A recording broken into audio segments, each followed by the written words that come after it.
Hello every friends, welcome to the show. So இது ஜாலியாக இருக்க போகுது. இந்த எலெக்ஷன் டைமில் எல்லாருமே பயங்கரமாக குற்றச்சாட்டுகளை எடுத்து வச்சுட்டு டிபேட் அந்த மாதிரி ரொம்ப காரசாரமாலாம் போயிட்டுருக்காங்க.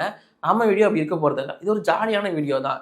கண்டென்ட் என்னென்னா, இந்த 2026 தேர்தலில் எக்கச்சக்க பேர் போட்டிடுறாங்க. அநியாயத்துக்கு நாமினேஷன்லாம் வந்திருக்கு. ஸோ அந்த நாமினேஷன்லாம் முடிஞ்சு இப்போ ஃபைனலைஸ்லாம் பண்ணிட்டு இருக்காங்க. ஸோ இந்த லிஸ்ட்டில் 2026 தேர்தலில் போட்டியிட போகிற நடிகர்கள் யார் யாருங்கிறத மட்டும்தான் தெரிஞ்சுக்க போகிறோம். நடிகர்களாக இருந்து போட்டியிட போகிறாங்க. விஜய் எல்லாருக்குமே தெரியும். கடைசியாக சொல்கிறேன், அவர் இல்லாமல் எத்தனை பேர் இருக்காங்க அப்படிங்கிறது நம்ம விரல விட்டு எண்ணிடலாம். ஸோ ஒவ்வொருத்தராக நான் சொல்கிறேன், அவங்க எங்கே நடிச்சிருக்காங்க, எதில் நடிச்சிருக்காங்க, எங்கே போட்டிடுறாங்க அப்படிங்கிறதும் உங்களுக்காக நான் இந்த வீடியோவில் சொல்லிடுறேன். ஃபர்ஸ்ட் வந்து பாத்தீங்கன்னா ராஜ்மோகன். பெரியோர்களே, தாய்மார்களே, நல்லவர்களே, வல்லவர்களே, அண்ணாக்களே, அக்காக்களே, அம்மாக்களே, தங்கைகளே, தம்பிகளே, அவர்களே இவர்களே, அவர்களே இவர்களே. ராஜ்மோகனை பொறுத்த வரைக்கும் டிவிக்கு, அதாவது தமிழக வெற்றி கழகம் சார்பா எக்மோர்ல போட்டியிட போற ஒரு வேட்பாளர். ராஜ்மோகனை பொறுத்த வரைக்கும் ஒரு நடிகரா அப்படின்னு கேட்காதீங்க, இவர் நடிகர் தான், நடிச்சிருக்காரு. முக்கியமாக நிறைய டெலிவிஷன் ஷோஸில் இவரோட பயணம் அப்படிங்கிறது ஸ்டார்ட் ஆச்சு. ஸோ நிறைய பண்ணிட்டு அதுக்கப்புறமா யூடியூபராகவும் இருந்திருக்காரு. அண்ட் தென் படங்கள் அப்படின்னு பார்க்கும்போது வேலையில்லா பட்டதாரி 2, நெஞ்சம் உண்டு நேர்மை உண்டு, ஓடு ராஜா, அந்த நட்பே துணையெல்லாம் ரொம்ப முக்கியமான ரோல் பண்ணியிருப்பாரு. ஸோ இந்த மாதிரியான ஒரு சில படங்கள் பண்ணியிருக்காரு. பாபா பிளாக் ஷீப் மாதிரியான படங்களை இயக்கியும் இருக்காரு.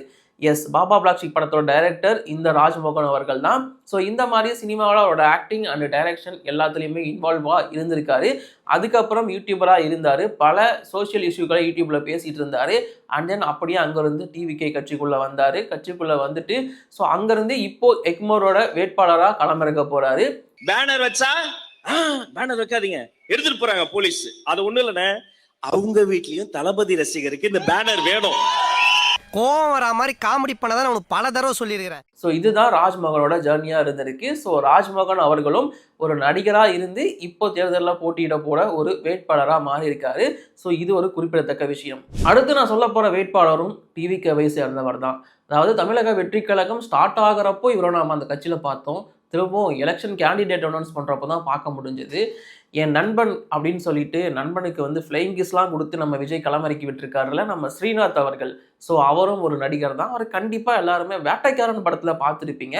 பட் இங்கே ஒரு சின்ன ட்ரிவியா என்ன அப்படின்னு பார்த்தீங்கன்னா, விஜய் ஹீரோவாக அறிமுகமான முதல் படம் நாளைய தீர்ப்பு, ஸ்ரீநாத் அவர்கள் அறிமுகமான முதல் படமும் நாளைய தீர்ப்பு தான். அதே மாதிரி டிவிகே தலைவர் விஜயோட கடைசி படம் ஜனநாயகன், அண்டு இந்த பக்கம் ஸ்ரீநாத் அவர்களோட கடைசி படமும் ஜனநாயகன் தான். ஸோ இந்த மாதிரி இந்த ட்ரிவியா உங்களுக்குள்ள ஒத்து போகுது. நண்பர்களும் கூட சின்ன வயசுலேருந்தே ஸோ தன்னோட நண்பன் ஸ்ரீநாத்தை களமிறக்கி விட்டுருக்காரு தூத்துக்குடி தொகுதியில் நம்மளோட டிவிகே தலைவர் விஜய். தூத்துக்குடி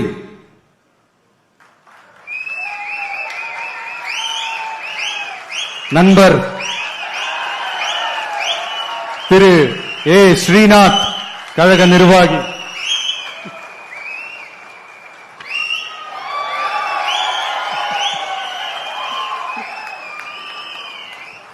ஸோ இது ஒரு பெரிய கான்ட்ரவர்சியாச்சு. தூத்துக்குடி தொகுதியில் வேலை பார்த்தவங்க வேற ஒருத்தர், ஆனால் தொகுதியை தூக்கி இவர் நண்பர்கிட்ட கொடுத்துட்டாரு அப்படிங்கிற மாதிரி பயங்கரமாக ட்ரோல்லாம் பண்ணியிருந்தாங்க.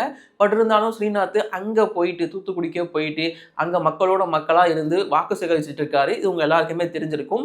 பாருங்க சார், என்ன காரியம் பண்ணியிருக்காங்க சார். அன்னைக்கே உங்ககிட்ட சொன்னேன், பார்க்கறதுக்கே ஒரு மார்க்கமா இருக்கா, இவன் அட்மிஷன் பண்ணாதீங்கன்னு. நான் இங்கே தான் பிறந்தேன், நான் இங்கே தான் வளர்ந்தேன் அப்படிங்கிற மாதிரிலாம் பேசிகிட்டு இருக்காரு. நீங்கள் வந்து எனக்கு தான் ஓட்டு போடணும் அப்படிங்கிற மாதிரிலாம் கேட்டுட்டு இருந்தார். எல்லாமே ஓகே தான். பட் நம்ம இதுக்குள்ளே டீப்பாக போக வேணாம். ஸோ நம்மளோட கண்டென்ட்டு அது கிடையாது. அதுக்குள்ளே போனால் நம்மளை அடிக்கிறதுக்கு கீழே அண்ணனோட தம்பிகள் வந்துடுவாங்க. ஸோ அதனால் நமக்கு அது வேண்டாம். இப்போதைக்கு ஸ்ரீநாத் அப்படிங்கிற ஒருத்தர் வந்து நடிகராக இருந்து ஆக்சுவலி அவர் என்ன சொல்லியிருந்தாருன்னா, நான் நடிப்பை இப்போதைக்கு சினிமா எல்லாத்தையும் விட்டுட்டேன், என்னோட எல்லா வேலையும் முடிச்சு கொடுத்துட்டேன், அதனால தான் இப்போ நான் எலெக்ஷனுக்குள்ளே வந்திருக்கேன் அப்படிங்கிற மாதிரி அவர் சொல்லியிருக்காரு. அண்ட் அவர் கட்சி கூட ட்ராவல் பண்ணதாகவும் ஒரு சில விஷயங்கள் சொல்லப்படுது. அண்ட் இவர் நடிகர் மட்டும் கிடையாது, முத்திரை, வல்லவனுக்கு புல்லும் ஆயுதம் மாதிரியான படங்களை இயக்கிய ஒரு இயக்குனராகவும் இருக்காரு. ஏன் கடைசியாக 2025 கூட லெக் பீஸ்ன்னு சொல்லிட்டு இவர் இயக்கிய படம் ஒன்று ரிலீஸ் ஆயிருக்கு. ஸோ இந்த மாதிரி இவரோட பேர்லையும் ஆக்டிங் அண்ட் டைரக்ஷன் அப்படிங்கிறதுல நிறைய விஷயங்கள் ஆட் ஆயிருக்கு. ஸோ இந்த ஸ்ரீநாத் அவர்களும் நடிகராக இருந்து வேட்பாளராக களமிறங்கியிருக்காரு இந்த 2026 சட்டமன்ற தேர்தலில். இது வரைக்கும் நான் சொன்ன 2 டிவிகே வேட்பாளர்கள் அவங்க யாருன்னு உங்களுக்கு தெரிஞ்சிருக்கும். பட் அவங்க இதெல்லாம் பண்ணியிருக்காங்களா அப்படிங்கிறது இப்போ நான் சொன்னதால நீங்கள் தெரிஞ்சிருப்பீங்க. அடுத்து நான் சொல்ல போகிறவர்களாம் சர்ப்ரைஸாக வந்து குதிச்சாரு எலெக்ஷன் அப்போ சுந்தர்சி அவர்கள். அதாவது சுந்தர்சிலாம் இந்த ரேடார்லே கிடையாது. மேபி குஷ்பு போட்டிட்டு இருந்தால் இதை வந்து ஒரு ஏற்றுக்கக்கூடிய விஷயமா இருந்திருக்கும். எங்கே இருந்தாருன்னே தெரியல சுந்தர் சி. ஆக்சுவலி அவர் வந்து அடுத்த கலகலப்பு 3 எடுக்கிறதுல பிஸியாக இருந்தார், மூக்குத்தி அம்மன் 2 எடுக்கிறதுல பிஸியாக இருந்தார், விஷாலை வச்சு புருஷன் அப்படிங்கிற ஒரு படத்தை எடுக்கிறதுல பிஸியாக இருந்தார். இவ்வளோ பிஸியாக இருக்கிற சமயத்தில் திடீர்னு பார்த்தா தலைவன் எலெக்ஷனில் குதிச்சிட்டாரு. போன மாசம் டெல்லி கான்ஃபரன்ஸ்ல நம்ம மீட் பண்ணும்போது இதை பத்தி டிஸ்கஸ் பண்ணோம் சார். டைமுக்கு கடவுள் மாதிரி வந்த டெல்லிக்கே போகாம பேப்பர் நியூஸ் மட்டும் பார்த்துட்டு எப்படி அடிச்சு விடுறான் பாருங்க. மதுரை சென்ட்ரல் தொகுதியில் நான் போட்டியிட போறேன் அப்படிங்கிற மாதிரி அனௌன்ஸ் பண்றாங்க. புதிய நீதி கட்சி சார்பா நம்ம சுந்தர் சி அவர்கள் போட்டியிட போறாருன்னு அவங்களும் அபிஷியலா அனௌன்ஸ் பண்றாங்க. இரட்டை இலை சின்னத்துல தான் இப்போதைக்கு போட்டியிட போறாரு சுந்தர் சி மதுரை சென்ட்ரல்ல. ஆக்சுவலி எப்படி இருக்க போகுது இந்த எலெக்ஷன் அப்படிங்கிறது எனக்கு தெரில. அங்கே ரிசல்ட் எப்படி வரப்போகுது அப்படிங்கிறது எனக்கு தெரில. இப்போ தலைமை பண்ணிட்டு இருக்க காமெடி அவர் படங்களில் பண்ணுற காமெடியோட ஹைலைட்டடாக இருக்குது. என்னன்னா இதுக்கப்புறம் மதுரை தான் என்னோட ஊர், நானும் மதுரைக்காரன் தாண்டான்னு விசால் மாதிரி சொல்லிட்டு சுற்றிட்டு இருக்காரு. மதுரையில் நான் வீடு வாங்க போகிறேன், மதுரையில் நான் நிலம் வாங்க போகிறேன், இதுக்கப்புறம் மதுரையில் தான் நான் ஸ்டே பண்ண போகிறேன். இதான் எலெக்ஷன் வரைக்கும் தான் நடக்கும். அதுக்கப்புறம் அண்ணன் பாய் பாய் சொல்லிட்டு கிளம்பி இங்கே வந்துடுவார். ஏன்னா பட வேலைகள் அவ்வளோ இருக்குது. கல்யாணத்துக்கு மூலம் வாசிக்கிறவங்க கூட 5-6 பேரை சேர்ந்து வராங்க. கட்சி சார்பா தரனாண்டி இப்படி 2 பேர் உட்காந்தா இப்படி கட்சி மெம்பர்ஸ் ஆன் தி 23ஆம் தேதி வரைக்கும் தான் அண்ணன் மதுரைக்காரன். அதுக்கப்புறம் திரும்பவும் சினிமாக்காரனாக மாறிடுவார். ஸோ சுந்தர் சி அவர்கள் மதுரை சென்ட்ரலில் போட்டியிடுறாரு. உங்களுக்கு தேவையில்லாத வேலைன்னு சொல்லுவேன். இருக்கிற சினிமா வேலையெல்லாம் விட்டுட்டு அசிங்கப்படுறதுக்காகவே இப்போ தேர்தலில் களமிறங்கி இருக்காரு.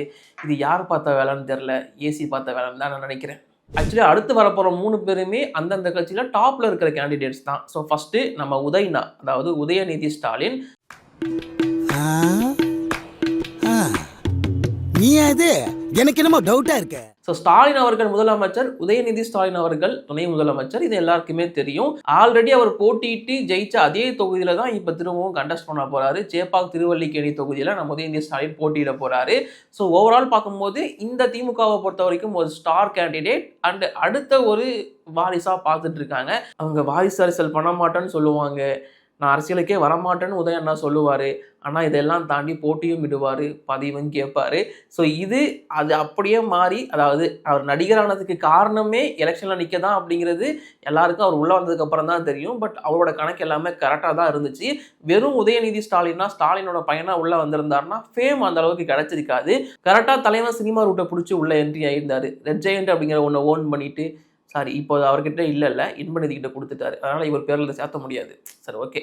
அந்த மாதிரி சினிமாக்குள்ளே என்ட்ரி ஆகி சினிமாவில் ஒரு ஹீரோவாக வந்து நல்ல படங்கள்லாம் பண்ணி ஹிட் அடிச்சுட்டு எல்லாருக்கும் தெரிகிற முகமாயிட்டு அதுக்கப்புறம் தலைவன் எலெக்ஷனுக்குள்ளே குதிச்சார். வரமாட்டேன்னு சொல்ல, இப்போ வரமாட்டேன்னு தான் சொல்லியிருக்காரு. அதான் நம்ம தப்பாக புரிஞ்சுக்கிட்டோம். சரி ஓகே, அதெல்லாம் வேறு கண்டென்ட், அதுக்குள்ளே போவேன்னா 2026 தேர்தலில் உதயநிதி ஸ்டாலின் ஒரு ஸ்டார் கேண்டிடேட்டாக ஸோ சென்னையில் இருக்கிற சேப்பாக் திருவல்லிக்கேணி தொகுதியில் வந்து போட்டியிட போகிறாரு. ஸோ இதை பற்றி உங்கள் ஒப்பீனியன் மறக்காம கீழே கமெண்ட்ல சொல்லிட்டு போயிடுங்க. ஓகே, அடுத்து நான் சொல்ல போகிற வேட்பாளர் தான் ஹைலைட்டடு. அதாவது தலைமை வைக்க போகிற கருத்துக்கள் எல்லாமே தாறுமாறாக தப்பாக இருக்கும். என்னன்னு கேளுங்களேன். நடிக்கிறவன் நாடாளக்கூடாது, நடிக்கிற உனக்கு எதுக்கு அரசியல், நடிக்கிற கூத்தாடி எதுக்கு அரசியலுக்குள்ளே வரணும், இந்த மாதிரியான கேள்விகள்லாம் அவர் கேட்டிருக்காரு, கேட்டுகிட்டே இருக்காரு. பட் அவரும் நடிச்சுட்டு தான் அரசியலுக்குள்ளே வந்திருக்காரு. ஸோ வேறு யாரும் கிடையாது, ஆல்ரெடி கெஸ் பண்ணியிருப்பீங்க. அண்ட் அவரோட தம்பிகள் எல்லாரும் கமெண்ட்ல என்னை திட்டவும் ஆரம்பிச்சிருப்பீங்க. என்டிகே தலைவரான சீமான் அவர்கள்.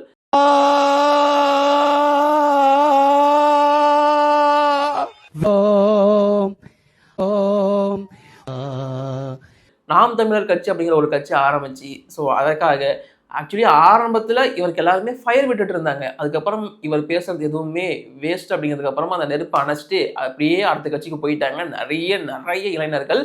கடமை இல்லாத உரிமை இல்லை என்கிறான் ஹிட்லர். அந்த ஆள் என்ன சொன்ன? கடமை இல்லாத உரிமை இல்லை என்று முசோலினி சொன்னது. ஏன் என்ன சொன்ன? கடமை இல்லாத உரிமை இல்லை என்கிறான் ஹிட்லர். ஸோ அந்த மாதிரி என்டிகே அண்ணன் பேசுறது ஒன்றா இருக்கும், செய்யறது ஒன்றா இருக்கும். என்ன பண்ணுறது? இப்போ கூட 2026 தேர்தலில் விஜயை விமர்சனம் பண்ணோம் அப்படின்னா நடிக்கிறவன் நாடாளக்கூடாது, நீங்களா ஏன்டா அரசியலுக்கு வரீங்க, நடிச்சுட்டு போக வேண்டியதானே, இந்த மாதிரிலாம் பேசியிருப்பாரு. இப்போ அண்ணன் நடித்த எல்ஐகே படம் ரிலீஸ் ஆக போகுது, அதை எங்கே போய் சொல்ல போறாரு, இல்லை அதுக்கு இவர் எப்படி எதிர்ப்பு தெரிவிக்க போறாருன்னு தெரில. நான் எல்ஐகே படத்தில் நடித்த காரணத்தினால் நான் இந்த தேர்தலில் போட்டியிடவில்லை அப்படின்னு அவரால் சொல்ல முடியுமா?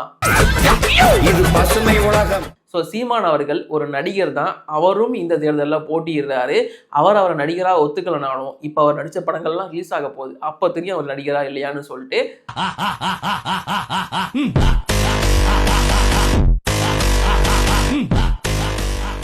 ஓகே, இது சீமான் ட்ரோல் வீடியோவாக போயிட்டு இருக்கு. பட் நம்ம கண்டென்ட் அது கிடையாது. நம்ம சீமானை ட்ரோல் பண்ணுறதுக்கு தனியாக ஒரு வீடியோ பண்ணுவோம். இப்போ நம்ம அடுத்த வேட்பாளருக்குள்ளே போவோம். ஸோ கண்டிப்பாக இவர் தான் டாப் அண்டு டிவிகேவோட ஹெட்டு. நம்ம ஜோசப் விஜய் அவர்கள் ஸோ 2 தொகுதியில் போட்டியிடுறாரு. ஸோ 2 தொகுதி எதுக்கு ஏன் அப்படிங்கிறதெல்லாம் வந்து அரசியல் விமர்சகர்கள் பேசுவாங்க. பட் அவர் போட்டியிடுற தொகுதிகள் அப்படின்னு பார்க்கும்போது ஒன்று சென்னையில் இருக்கிற பெரம்பூர் தொகுதி, இன்னொன்று திருச்சி கிழக்கு தொகுதி. உங்க கூட பேச, உங்களுக்காக பேச, உண்மையா பேச, உணர்வோட பேச, உறுதியா பேச, உங்களுக்காக சேவை செய்ய உங்க விஷயம் வரவே மாட்டேன் தெரியும்ல. இந்த 2 தொகுதியிலுமே அவரோட வேட்புமனுக்கள் அப்படிங்கிறது ஏற்கப்பட்டது. ஸோ அவர் கேண்டிடேட்டா நிக்க போறாரு, போட்டியிட போறாரு அப்படிங்கிறது கன்ஃபார்ம் ஆயிடுச்சு.